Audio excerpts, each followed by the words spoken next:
মোহাম্মদ আমির নিজের ভুল প্রেডিকশন নিয়ে এবার মুখ খুলেছেন, আর সেই সঙ্গে অভিষেক শর্মাকেও একটু খোঁচা দিয়েছেন।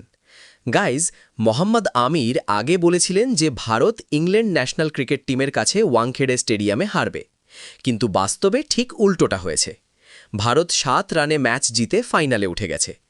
ম্যাচের পর আমির বলেন, এই হারের বড় কারণ ইংল্যান্ডের খারাপ ফিল্ডিং।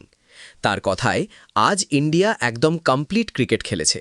পুরো টুর্নামেন্টে হয়তো এমন পারফরম্যান্স দেয়নি, কিন্তু আমি সবসময় বলেছি এটা খুব স্ট্রং টিম। তিনি আরও বলেন, এই ম্যাচটা ইন্ডিয়া জিতল কেন? কারণ আপনি যদি ইনফর্ম ব্যাটারের ক্যাচ ফেলে দেন তাহলে তো সমস্যা হবেই।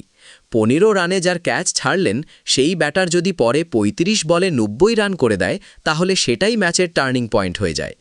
শেষে দেখুন আপনারা মাত্র 7 রানে হেরেছেন। এরপর অভিষেক শর্মাকে নিয়ে কথা বলতে গিয়ে আমির বলেন, বাইল্যাটারাল সিরিজ আর আইসিসি টুর্নামেন্ট এক জিনিস না। সিরিজে অনেক সময় টিমগুলো নতুন প্লেয়ার ট্রাই করে, তাই সবাইকে এত ডিটেলে মার্ক করা হয় না। কিন্তু আইসিসি ইভেন্টে প্রতিটা প্লেয়ারকে ভালোভাবে স্টাডি করা হয়। তার মতে, এখন সবাই জানে অভিষেক শর্মার শক্তি কোথায় আর দুর্বলতা কোথায়। অফ স্পিনারদের বিরুদ্ধে তিনি মাঝে মাঝে সমস্যায় পড়েন, আবার ফাস্ট বলাররা যদি শরীর লক্ষ্য করে বল করে তখনও তাকে একটু স্ট্রাগল করতে দেখা যায়। আমির শেষেও বলেন, আজকে টি20 ক্রিকেটে শুধু একটাই স্টাইল নিয়ে খেলা যায় না।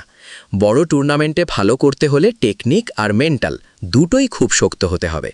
তো ভাই, তোমাদের কি মনে হয়, আমিরের কথাটা কি ঠিক? কমেন্টে